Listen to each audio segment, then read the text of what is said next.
What's up, optimizers? Hope you're having an awesome day. Let's just jump right into it. This is part 2 of The Subtle Art of Not Giving an F by Mark Manson. If you haven't listened to part 1, be sure to do that. Link in the description below. When we feel that we're choosing our problems, we feel empowered. When we feel that our problems are being forced upon us against our will, we feel victimized and miserable. We don't always control what happens to us, but we always control how we interpret what happens to us, as well as how we respond. Inaction, that is, choosing not to act, is an act and a choice in itself. We are always choosing, whether we recognize it or not. The phrase, with great power comes great responsibility, is famously known by Uncle Ben in the movie Spider-Man. Manson points out an equally powerful statement which states, with great responsibility comes great power. Accepting responsibility for our problems is the first step to solving them. What holds some people back is thinking that by being responsible that they are also at fault. This simply isn't true. There are experiences in life where you are not at fault but are responsible for.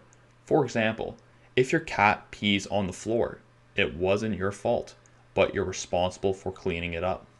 Growth is an endless iterative process. When we improve, we don't go from wrong to right, but rather we go from wrong to less wrong, and we keep going to less wrong as we improve. We are constantly heading towards perfection, but never actually reaching it.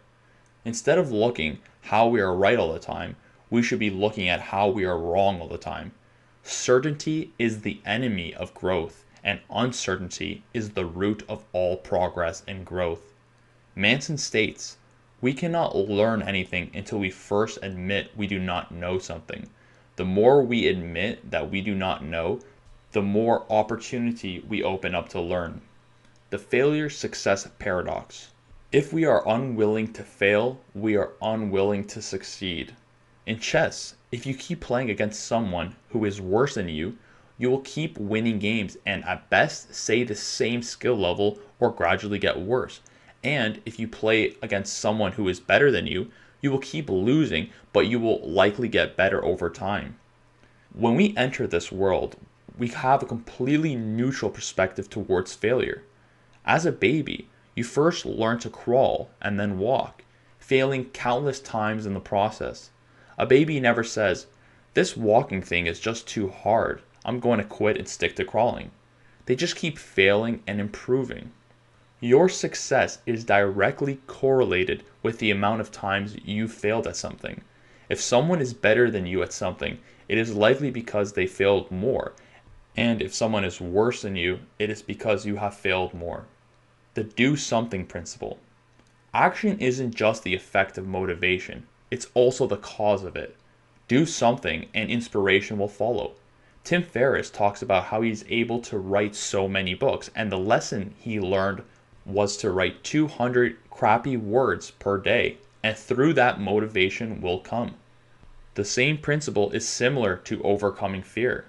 When we encounter fear, we are paralyzed and don't want to act. The only way to overcome fear is through action. The mark of an unhealthy relationship is when two people trying to solve each other's problems in order to feel good about themselves.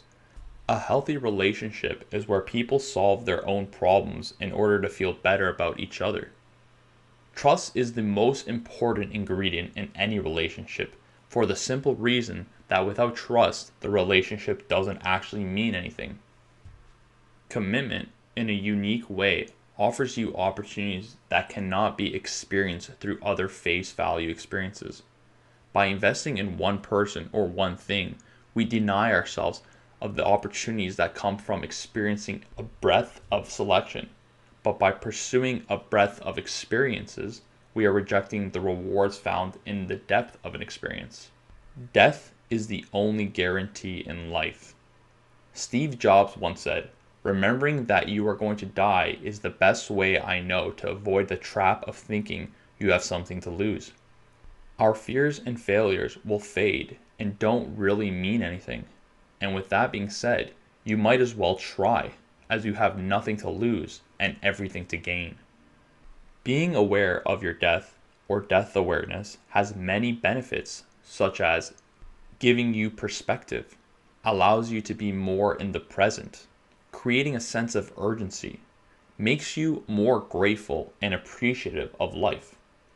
The only way to become comfortable with death is seeing yourself as something bigger than yourself and that you're contributing to a much larger entity. If you liked the video, please make sure to press the thumbs up button, and if you didn't like it, let me know with a thumbs down. Also, make sure to subscribe so you don't miss any of our new videos. Please comment down below on something new that you learned or something interesting that stood out to you. Thank you guys all so much for watching, and I'll see you in the next one.